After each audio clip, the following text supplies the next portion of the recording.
Hello बच्चों, मेरा नाम गणपत है और मैं आपको पढ़ाऊंगा आज क्लास 8th का मैथमेटिक्स का अध्याय 3 जिसका नाम है चतुर्भुजों को समझना। ठीक है, इसके पहले इम्पोर्टेंट बिंदु देखेंगे पहले हम। ठीक है, चतुर्भुजों को समझना। देखिए, सबसे पहले देखते हैं इसके अंतर्गत आता है समतल वक्र क्या होता है।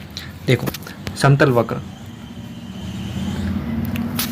वक्र के अंतर्गत ये परिभाषा दी गई है कि दिए गए बिंदुओं को बिना पेन हटाए मिलाने पर जो आकृति बनती है उसे समतल वक्र कहते हैं। देखो, उदाहरण के रूप में समझो आप। देखो, यहाँ पे बिंदु दे रखे हैं, बिंदुओं को इस प्रकार से दे रखा है।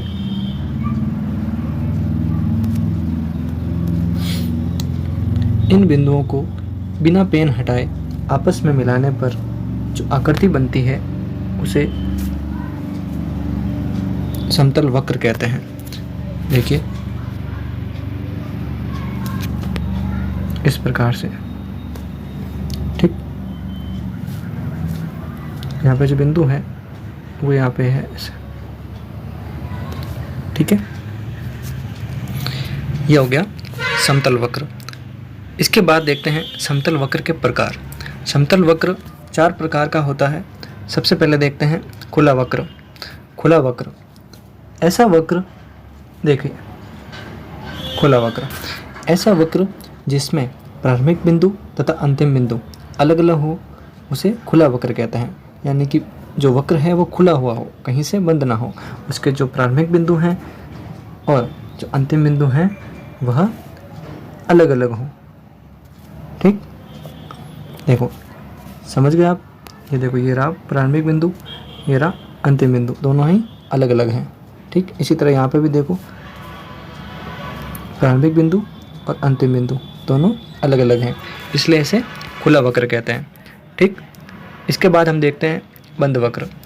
बंद वक्र में क्या दे रखा है? ऐसा वक्र जिसका प्रारंभिक बिंदु तथा अंतिम बिंदु समान हो उसे बंद वक्र कहते हैं। यहाँ पे देखिए, आकृति में देखिए, ये आकृति देखिए, इसमें ये इसका जो प्रारंभिक बिंदु है और ये ही इसका अंतिम बिंदु है। ठीक, तो दोनों ही एक दूसरे के ऊपर हैं, यानी कि दोनों ही समान हैं, इसलिए इसे बंद कहते हैं। यानी कि आकृति कहीं से खुली हुई नहीं है, आकृति बंद होती है, उसे बंद वक्र कहते हैं।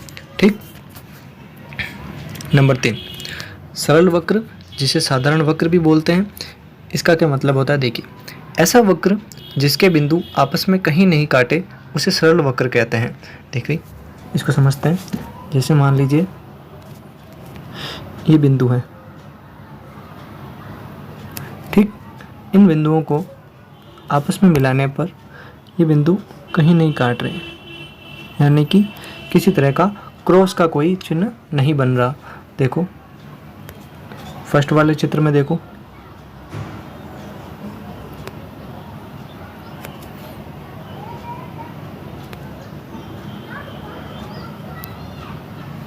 इसमें किसी तरह का क्रॉस का चित्र नहीं बन रहा। जबकि अगर ये चित्र ऐसे ना होकर ऐसे हो जाए,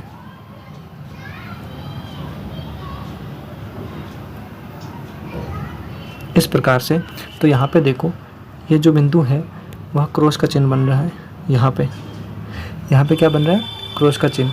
तो ये एक प्रकार का सरल वक्र नहीं है। ठीक, अब देखिए दूसरा सरल बंद वक्र।